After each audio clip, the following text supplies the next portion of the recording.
2006 के आरजेस में क्वेश्चन पूछा हुआ था कि भारत में अब तक सीपीसी कितनी बार बनाई। अब लिख लीजिए सबसे पहले सीपीसी का इतिहास। ऑब्जेक्टिव क्वेश्चन में आरपीएससी कुछ भी पूछ सकती है ना। सीपीसी का इतिहास।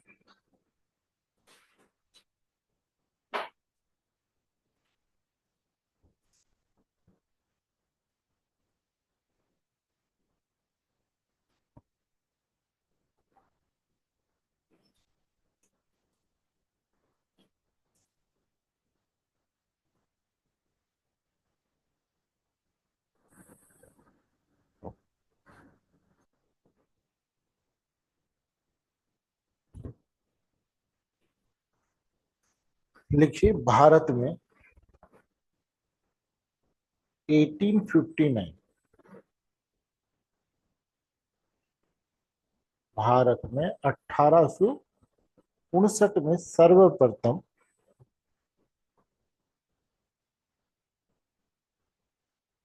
सीपीसी सिविल प्रक्रिया संहिता को पारित किया गया।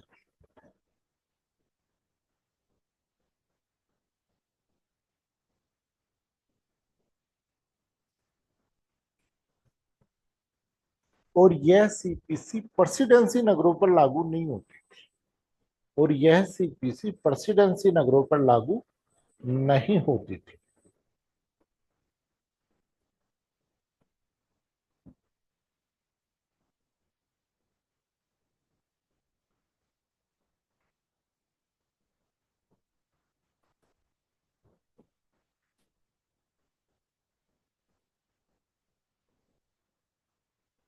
1862 में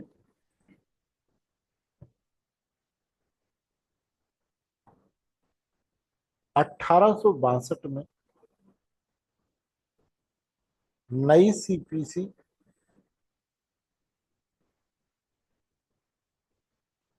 सॉरी 1862 में दीवानी न्यायालय व उच्च न्यायालय, दीवानी न्यायालय व सुप्रीम कोर्ट समाप्त होने के कारण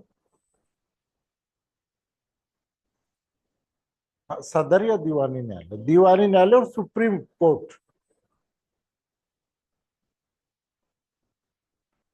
समाप्त होने के कारण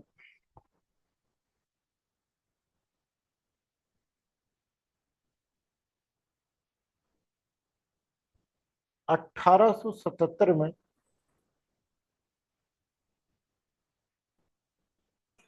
दूसरी सिविल प्रक्रिया संहिता पारित की गई।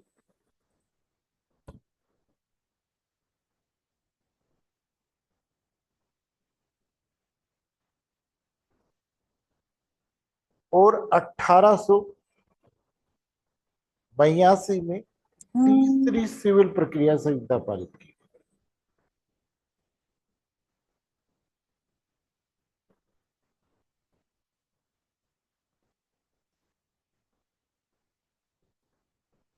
तथा 1908 में तीसरी सिविल प्रक्रिया संहिता को निश्चित करके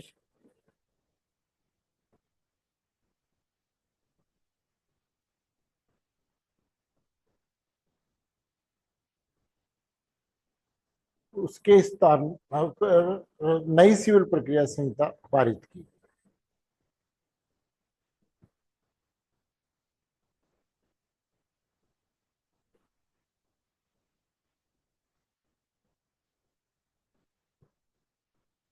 ठीक है, फिर लिखो सिविल प्रक्रिया संहिता की संयोजना।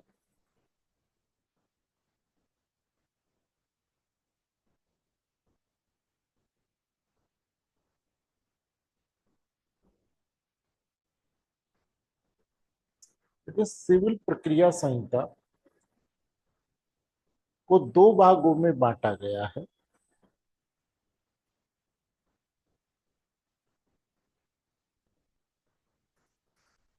जिसके प्रथम भाग में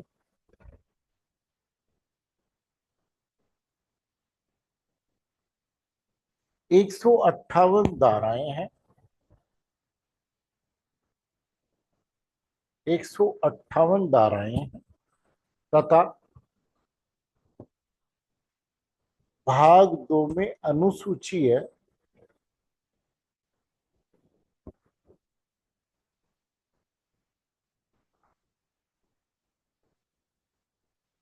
जिसमें 51 आदेश हैं।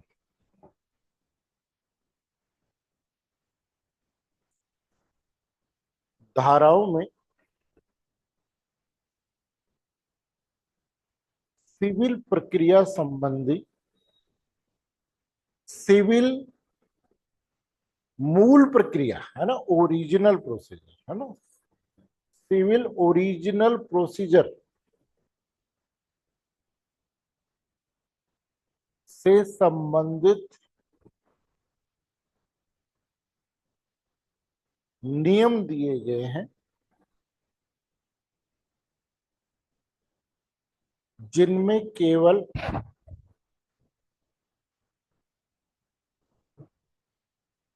संसद या राज्य विधानमंडल ही संशोधन कर सकता है।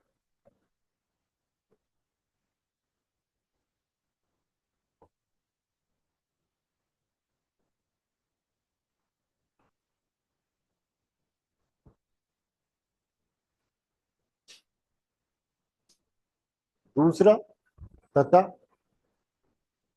आदेश में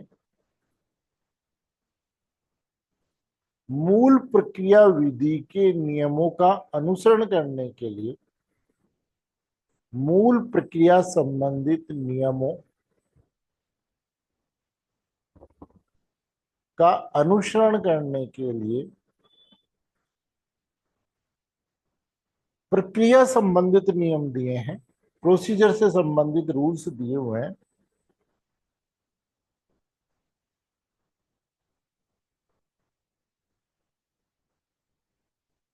तथा इनमें संशोधन संसद, राज्य विधानमंडल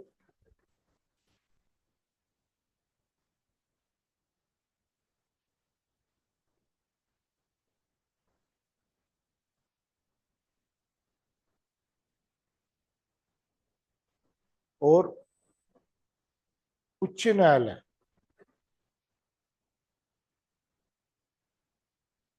कर सकता है।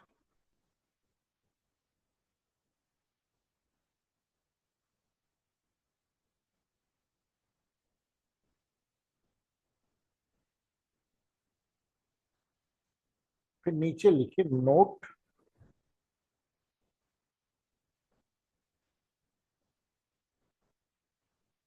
सिविल प्रक्रिया संहिता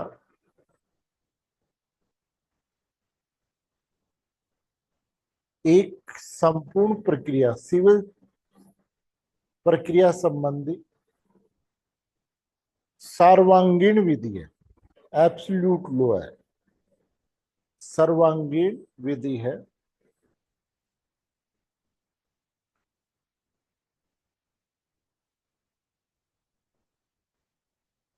परंतु फिर भी धारा 151 सीआरपीसी में, सॉरी सीपीसी में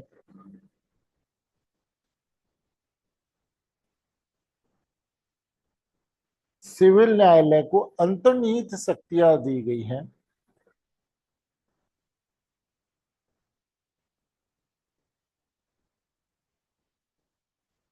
कि वह न्याय, साम्य और सद्विवेक, justice, equality and good conscience, न्याय, साम्य और शुद्ध अंतःकरण के अनुसार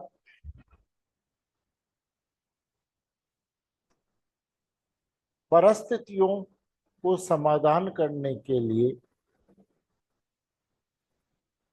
आदेश दे सकता है।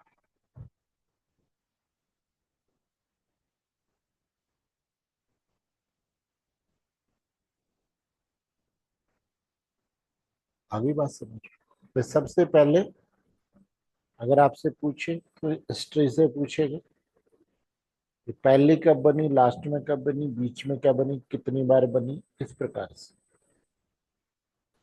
दूसरा क्वेश्चन, नियम्स और धाराओं में क्या अंतर है। अगर आप इंटरव्यू देने जाते हो तो इंटरव्यू में भी आपसे पूछते हैं कि भाई सीपीसी में जो धाराएं हैं और इन दोनों में फर्क क्या है। और तीसरा जो ये है, तो आपसे कभी बार मेंस लिखने जाते हो तो मेंस में पूछ लेता है कि क्या सीपीसी एक सर्वांगीण विधि है। तो सीपीसी में सारे प्रावधान किए, लेकिन कोई भी परफेक्ट नहीं है। कई बार ऐसा लगता है कि सीपीसी के प्रावधान लागू करने से अन्याय हो जाए, तब वहां पर क्या किया जाता है, न्याय, साम्य और सदविवेक यूज किया जाता है। आगे बात समझ। अब एक बात बताओ, कई बार ऐसी परिस्थितियां आती है कि व्यक्ति अपराध नहीं करता फिर भी अपराध के लिए लायबल हो जाता है, अकॉर्डिंग टू लॉ तो लायबल हो ही जाता है। जैसे मान लीजिए हम सेक्शन 363 आईपीसी की बात करें कि एक व्यक्ति अगर किसी व्यक्ति संरक्षक की संरक्षकता से बच्चे को लेके जाता है, पहले नर 16 वर्ष और लड़की 18 वर्ष थी, अब दोनों की उम्र 18 वर्ष कर दी। अगर लेकर जाता है तो क्या होगा, है किडनैपिंग का अपराध होता है, चाहे कितने ही बेस्ट ऑब्जेक्ट के लिए दे। आगे तो लाइबिलिटी तो हो गई ना। अगर हम आईपीसी को लागू करें तो दंडित करना पड़ेगा। लेकिन न्याय सायमा सदविवेक में 482 में हाई कोर्ट क्या कर सकता है, ऐसी को खारिज भी कर सकता है।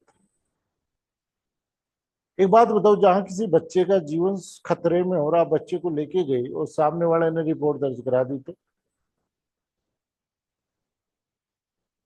नहीं। एक पति अपनी पत्नी को पीटता है, बहुत बुरी स्थिति में पटक रखा है, एक्स व्यक्ति उसको अपने साथ ले जाता है, घर पे रखता है, 498 का अपराध हुआ कि नहीं। लेकिन अब परिस्थितियां क्या है, क्यों लेके आया भाई, वो उसको बचाने के लिए लेकर के आया था। अगर छोड़ देता तो मार देते कि नहीं मारते। आज भी समाज में आप ये मानो ऐसे बहुत से लोग, आज भी समाज में ऐसे बहुत से लोग।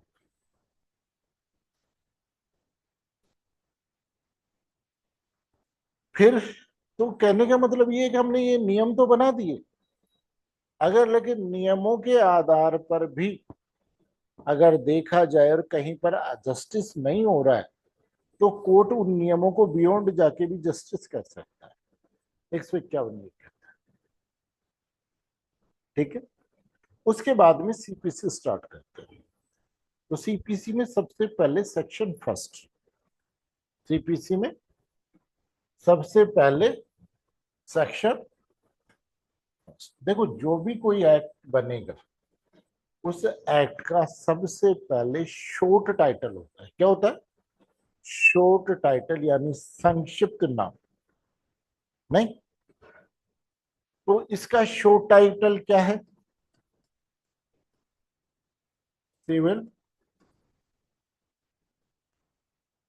ये तो होता है क्या, शॉर्ट टाइटल, है ना,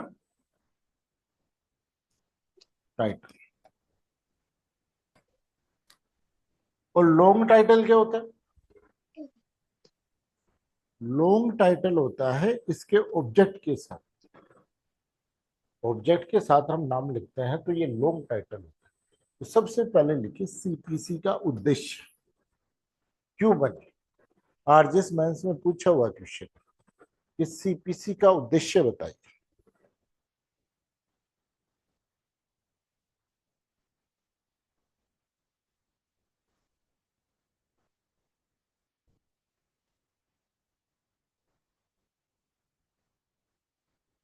पहला, सिविल प्रक्रिया संहिता संबंधित विधि को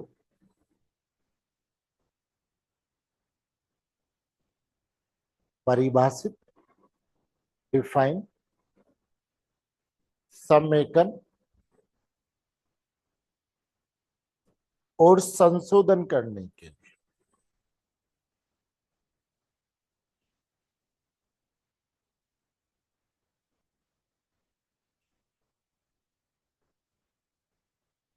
दूसरा, लीगल एड टू पुअर,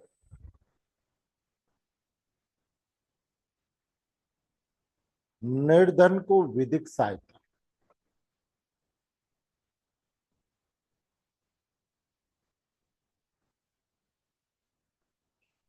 और तीसरा, स्पीडली ट्रायल। तीसरा, स्पीडली ट्रायल, त्वरित विचारण। ये सीपीसी का क्या हो गया? ऑब्जेक्ट हो गया। इस उद्देश्य के लिए हमने क्या बनाया है? सिविल प्रक्रिया संहिता 1900।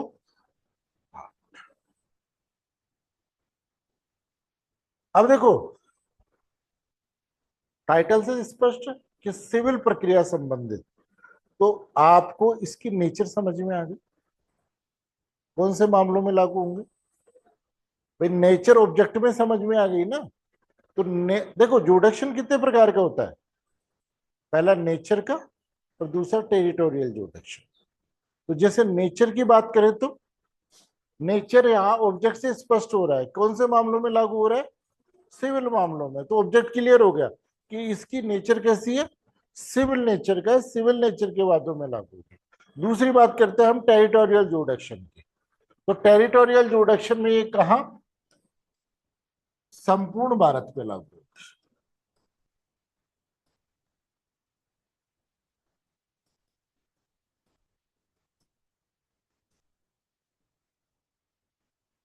संपूर्ण भारत पे क्या होगी? फिर तीसरा, लेकिन इसमें क्या दे दिया? परंतु जनजाति व जनजाति क्षेत्र सॉरी, परंतु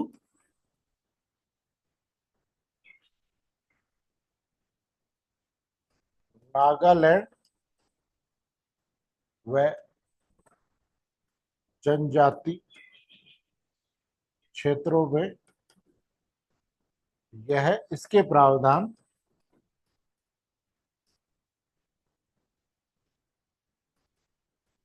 लागू नहीं। ठीक, लिख लो बेटा, सीपीसी के एक बार नोट्स बनवाऊंगा, ठीक है, ढंग से करवाऊंगा इस बार सीपीसी, है ना। तो फिर कभी दिक्कत आएगी नहीं कि सिविल प्रक्रिया संहिता, क्षेत्राधिकार, है ना, जुडिक्शन,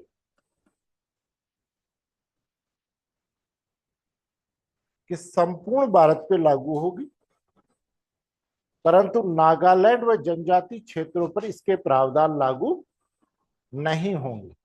सॉरी, इसको लिखना सिवाय, सिवाय नागालैंड व जनजाति क्षेत्र।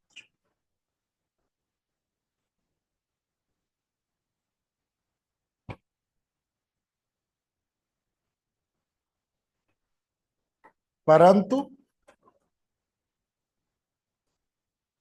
राज्य सरकार राजपत्र में अधिसूचना द्वारा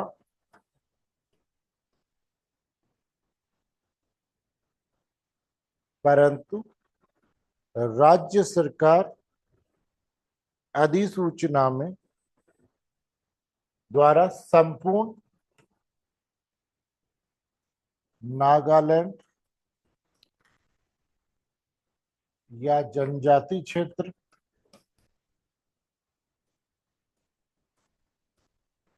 या उसके किसी भाग पर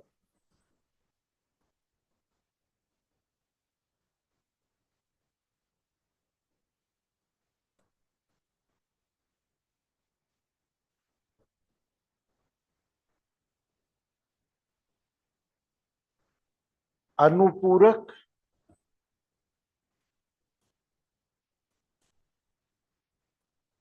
आनुषांगिक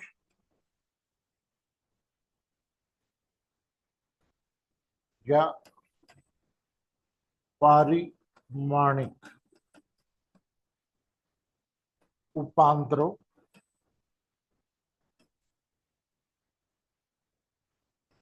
के साथ लागू कर सकते।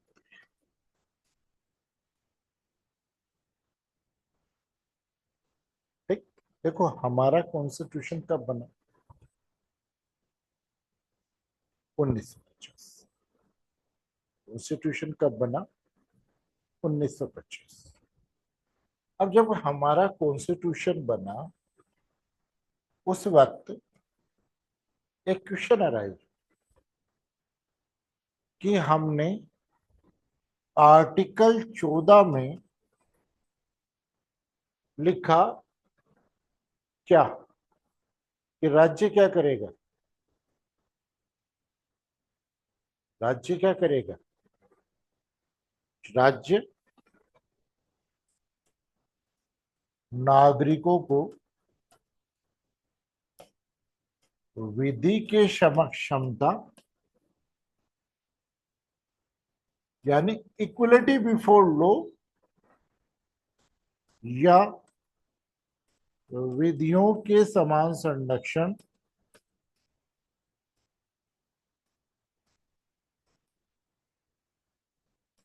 से वंचित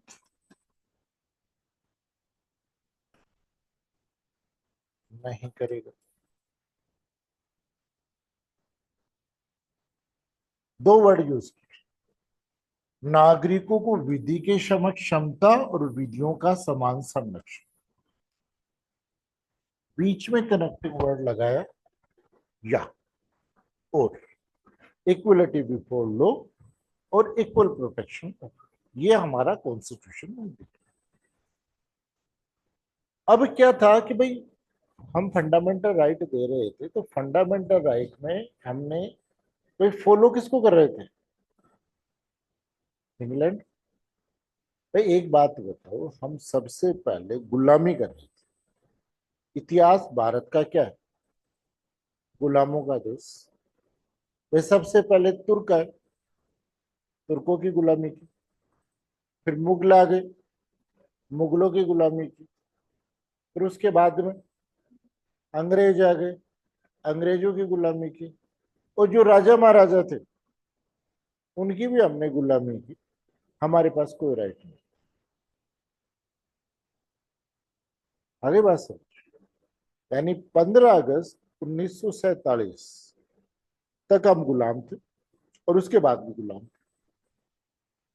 फिर हमारा फंडा कॉन्स्टिट्यूशन बना, फंडामेंटल राइट लागू की।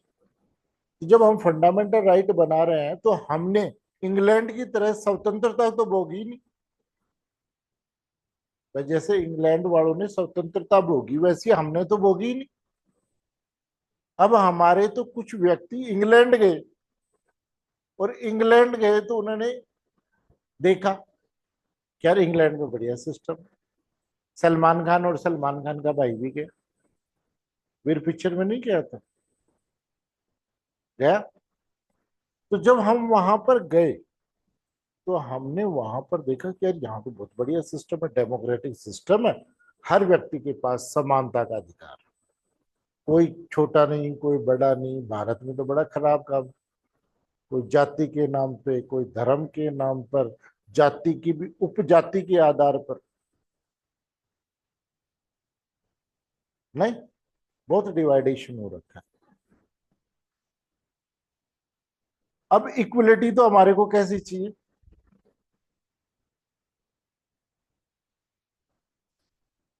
इंग्लैंड जैसे। और कीड़े को हम जानते हैं कि हमारा कीड़ा कैसा है। नहीं, कि ख्वाब तो हमारे कैसे और हमारी सोच कैसी। आगे बात समझ लो। नहीं, वैसे भारत के लोग अच्छे थे, लेकिन अंग्रेजों ने ला करके इनको भ्रष्टाचार सिखा दे। अब हमारे कीड़े को हम जानते हैं, इसलिए हमारा ऑब्जेक्ट तो क्या हो गया कि भाई हम सब लोग एक हो जाए, कोई छोटा कोई बड़ा सब बराबर हो जाए। लेकिन ऐसा तो है नहीं कि डॉक्टर भीमराव अंबेडकर साहब के पास में कोई जादू की छड़ी थी और बाबा साहब ने जड़ी लगाई और सारों का दिमाग सेट हो जाए कि सब आदमी एक दूसरे को इक्वल मानने लगे। हमारे यहाँ पर बड़ा क्लासिफिकेशन था। आप ये सोचो, सबसे पीड़ित वर्ग महिला और बच्चे। महिला को कोई राइट नहीं था। वो कहे कि जिस दिन हम आजाद हुए तो सबसे ज्यादा पीड़ित कौन था, तो उस दिन सबसे ज्यादा पीड़ित महिला थी। SC ST का तो बाद में नंबर आता है। भीमराव अंबेडकर, आप ये देखो, मोमडन लॉ ने तो कम से कम महिलाओं को राइट दिया, प्रॉपर्टी में भी दिया। उनको यहां तक दिया कि भाई अगर मेहर की राशि नहीं दी जाती है तो पत्नी की सपोर्टी को जब तक उपयोग करेगी जब तक कि मेहर की राशि, उत्तराधिकारियों को ये राइट नहीं है कि उसकी प्रॉपर्टी ले ले। नहीं, लेकिन हिंदू लॉ में तो प्रॉपर्टी पति की, महिला की तो थी ही नहीं। ये तो 1956 का हिंदू सक्सेशन एक्ट आया, उसके बाद में हिंदू महिला को सेक्शन 14 ने प्रॉपर्टी का राइट दिया। उसमें स्त्री धन का प्रावधान, और उसके लिए भी लड़ाई किसने लड़ी? डॉक्टर भीमराव अंबेडकर। उन्होंने अपने मंत्री पद से इस्तीफा दे दिया था।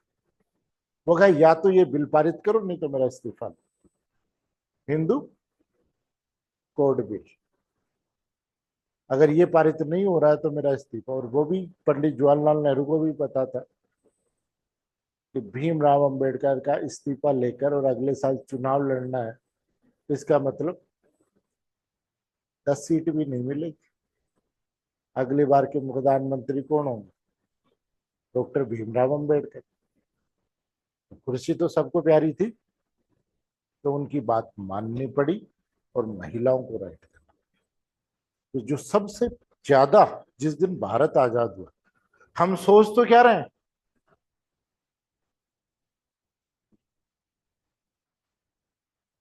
और हमारी स्थिति,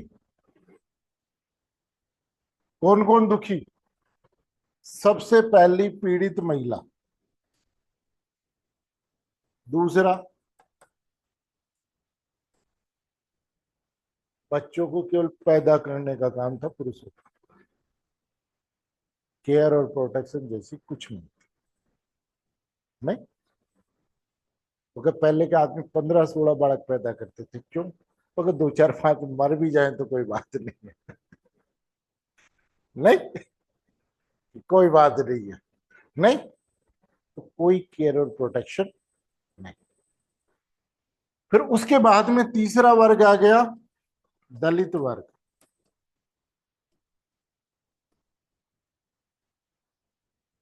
फिर चौथा वर्ग आ गया किसान वर्ग, ये जमींदार से पीड़ित। फिर पांचवा आ गया, कुछ लोग ऐसे हैं जो समाज में आज तक शामिल ही नहीं किए गए, अनुसूचित जनजाति वर्ग।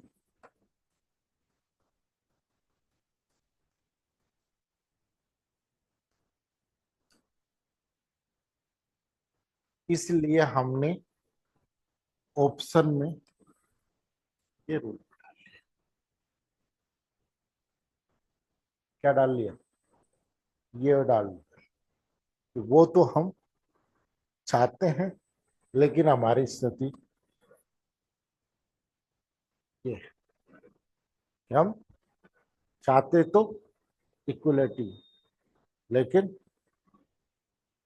डॉक्टर साहब को ये पता था कि हमारा कीड़ा ऐसा, इसलिए इसको तो बना दिया हमने ऑब्जेक्ट, और इसको बना दिया हमने proof, कि भाई आज तो हमारी ये हालत। तो इक्वल प्रोटेक्शन ऑफ लॉ का मतलब हो गया क्या? समान के साथ समान व्यवहार। इक्वलिटी बिफोर लॉ का मतलब सबके साथ समान व्यवहार। ऐसी तो हमारी स्थिति नहीं थी। अगर उस दिन हम सबके साथ समान व्यवहार करें तो ये वर्ग तो और नीचे चला जाता। अगर उस दिन हम सबके साथ में, आप ये मानो कि इस वर्ग की आज भी स्थिति ज्यादा अच्छी नहीं है। इस वर्ग की ज्यादा स्थिति अच्छी नहीं है। अभी भी समाज की मानसिकता वही है। आज भी देखी जाए तो समाज की मानसिकता वही है कि ज्यादा चेंजेस नहीं हुआ है। लेकिन ये है कि थोड़ा सा राइट मिलने से खड़ा होना शुरू हो गया। और जब आप अपने अधिकारों के लिए खड़े हो जाते हो तो ये सबसे बड़ी बात। तो फिर मेरे को सोच चेंज करनी पड़ेगी। अगर मान लो मैं आपको दबा रहा हूं, आप दब रहे हो, तो जैसे एक बार क्या हुआ कि एक व्यक्ति की शादी, उसने पत्नी को, एक पति को उसके दोस्तों ने ये कहा कि कुछ भी बात हो, कोई भी काम बताए तो पत्नी को ये कहना कि ये काम हो जाना चाहिए वरना। तो पत्नी ने कहा, पति ठीक है, शाम को जैसे आए कि मेरे लिए गर्म पानी करो मैं नहाऊंगा, वरना तौलिया लेकर आओ, वरना भोजन बनाओ, ये बनाओ, वरना। तो वो बेचारी महिला बड़ी डरी रहती कि वरना वरना। एक दिन वो सुबह कह रहा था कि मेरे को कल ऑफिस जाना है सुबह 5 बजे, और मेरे लिए गर्म पानी, तौलिया, ये सब चीज तैयार करके, चाय बना करके मेरे को जगा देना, वरना। तो वरना क्या? मैं खुद कर लूंगा। वरना मैं खुद कर लूंगा। तो खड़ा तो होना पड़ेगा ना, उस वरना का कहीं ना कहीं तो अंत होगा। तो बस ये राइट मिलने से वो वरना थोड़ा थोड़ा क्लियर हो रहा है। आगे बात समझ में? तो इसलिए हमने क्या बनाया? Equality before. इसीलिए फिर हमने इसको और एक्सप्लेन किया, कौन से को? विधि के समक्षमता को। इसलिए हमने आर्टिकल 15 बनाया। 15 का फर्स्ट क्या कह रहा है? क्या स्थिति थी? मंदिरों में, सार्वजनिक स्थान, मनोरंजन के स्थान, होटल, इन सब में क्या था? डिस्क्रिमिनेशन था कि नहीं, कि भाई तुम ऊंची जात के हो तुम आ सकते हो, तुम नीची जात के हो तुम नहीं आ सकते, ये केवल उच्च वर्ग के लोगों के लिए, ये केवल इसी जाति के लोगों के लिए, ये गांव का कुआं है। अरे ये लोगों के दिमाग में है। और अगर स्टेट और सपोर्ट कर दे कि भाई ये इस जाति का कुआं, ये इस जाति का कुआं, तब तो। इसलिए इन्होंने कहा कि अगर ऐसा कोई डिस्क्रिमिनेशन हो रहा है तो स्टेट इसको क्या नहीं करेगा? सपोर्ट नहीं करेगा। सभी लोगों को वहां पहुंच की आवश्यकता होगी। और इस चीज में को स्टेट क्या नहीं करेगा? डिस्क्रिमिनेशन नहीं करेगा। और आप ये देखो कि फिर उसके बाद जब क्लासिफिकेशन हुआ तो सबसे पहला आर्टिकल 15(3) में प्रोटेक्शन किसको दिया? जो सबसे ज्यादा पीड़ित। आज लोगों से पूछो कि भाई आजादी के टाइम सबसे ज्यादा पीड़ित कौन था? SC ST। अरे SC ST में भी, चाहे वो जनरल और ST SC, सब में ज्यादा पीड़ित कौन सा वर्ग था? इसलिए 15(3) में नियम बना।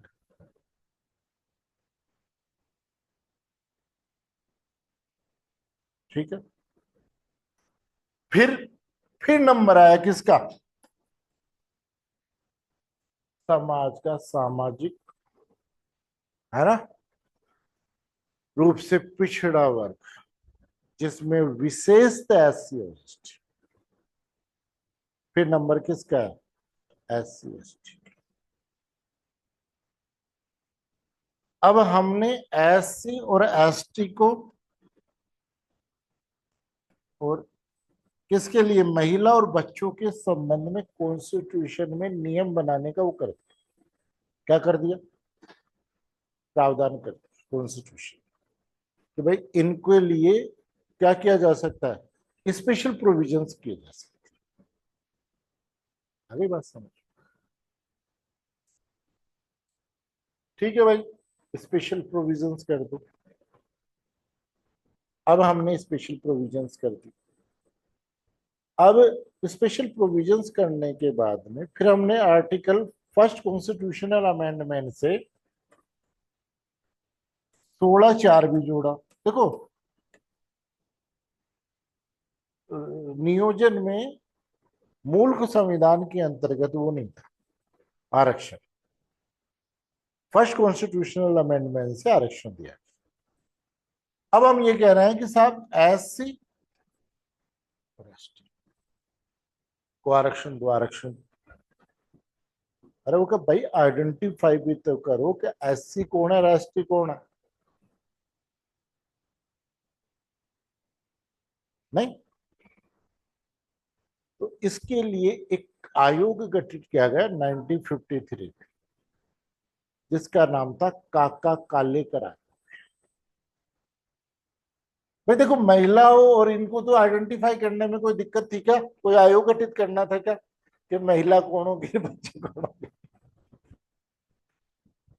बताओ भाई, हम महिला और बच्चों के लिए स्पेशल प्रोविजंस करें तो उसके लिए कोई आयोग गठित करने की जरूरत थी क्या? तो वो जो क्लासिफिकेशन करे कि भाई महिला कौन होगी और बच्चे कौन होंगे, इसके लिए कोई था क्या? नहीं था ना। इसलिए हमने क्या किया, ये दो वर्ग को तो आइडेंटिफाई कर लिया। अब दिक्कत कहां थी? कमजोर वर्ग, विशेषतः एससी और एसटी।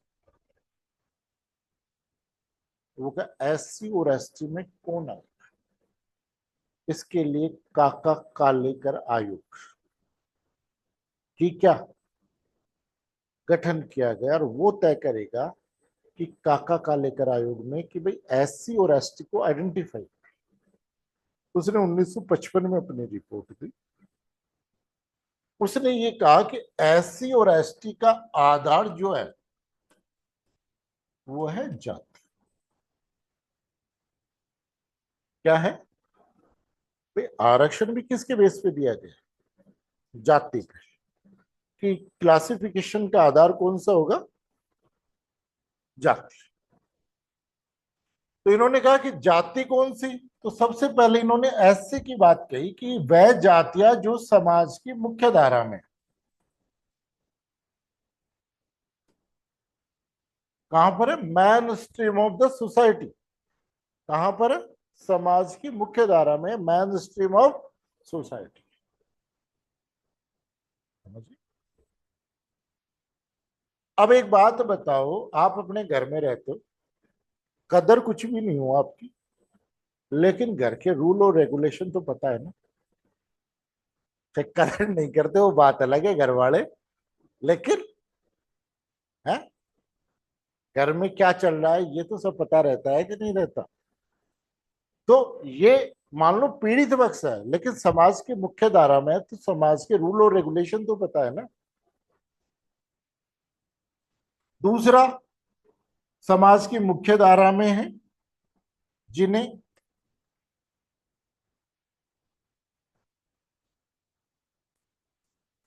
दलित या अछूत समझा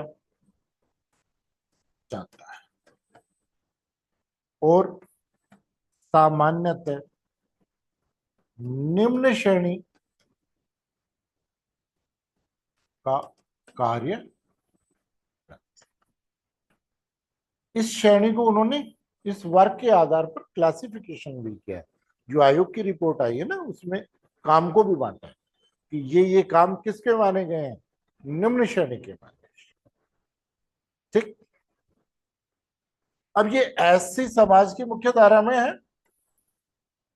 समाज पीड़ित है, समाज की मुख्य धारा में, समाज के नियम तो पता है ना। है। अब ये, अब इन्होंने कहा कि एसटी कौन सी है, तो इन्होंने कहा कि साहब जो समाज की, कौन, वो जाति कौन सी समाज की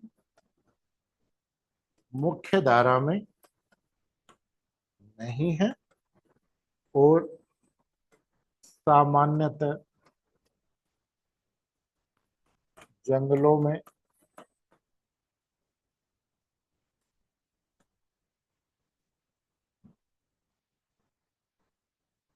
सामान्यतः जंगलों में।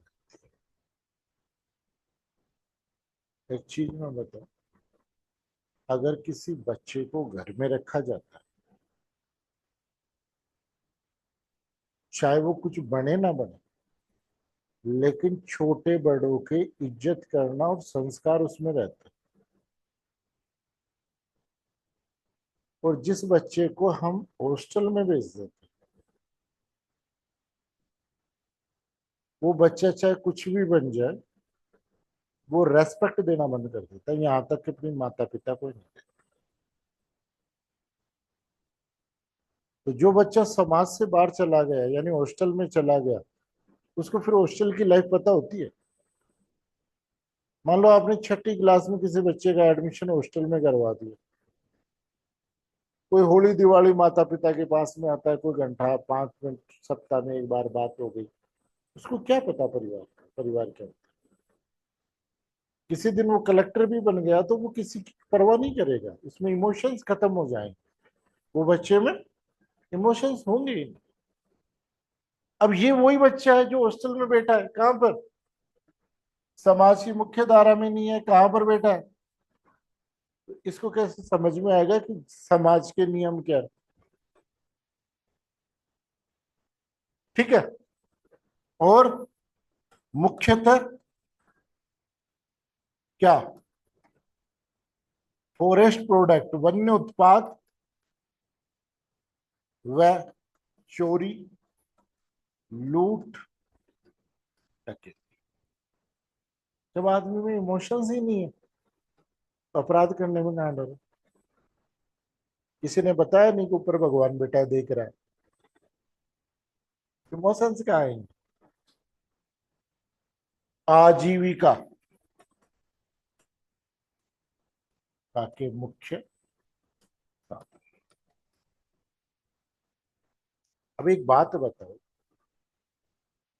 ऐसी थे तो आप उम्मीद कर सकते हो कि उस पर अगर हम कोई नियम लागू करेंगे तो वो समझ जाएगा। जो समाज में नहीं रह रहा, जंगलों में रह रहा है, उसको हम बुलाएंगे और उसको कहेंगे कि भाई तेरे पे सीपीसी लागू करेंगे, क्या पॉसिबल है।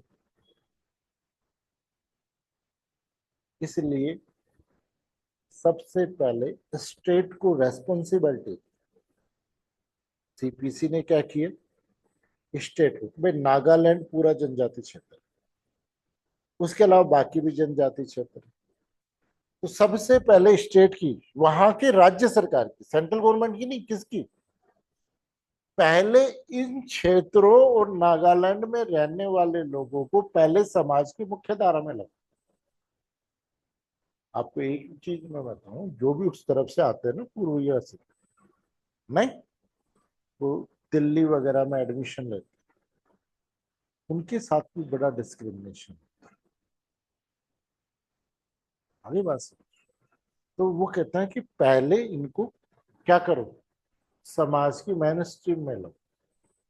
और जितना स्टेट ने अपनी रेस्पॉन्सिबिलिटी पूरी की है, अगर उसकी रेस्पॉन्सिबिलिटी पूरी हो गई, किसकी, स्टेट की, तो उतना उतना लागू कर।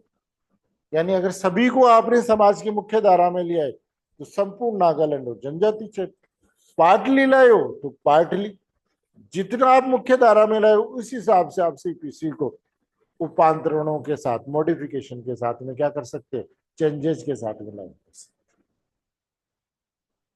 समझिए। तो ये जो सेकंड इसका पैरा कह रहा है, टेरिटोरियल रिडक्शन, तो आपसे पूछ लिया जाता है क्या सीपीसी जनजाति क्षेत्रों पर लागू होती है, क्या सीपीसी जनजाति क्षेत्रों पर लागू होती है, तो उत्तर क्या होगा कि नागालैंड और जनजाति क्षेत्रों पर लागू, बस यही बात को आपको लिखना है, परंतु राज्य सरकार, है ना।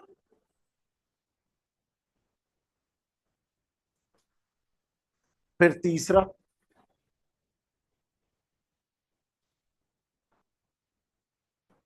किस तारीख से, 1 जनवरी 1909 से ये एनफोर्समेंट अंतर्गत है। 1 जनवरी 1909 के अंतर्गत ये क्या है, एनफोर्समेंट है।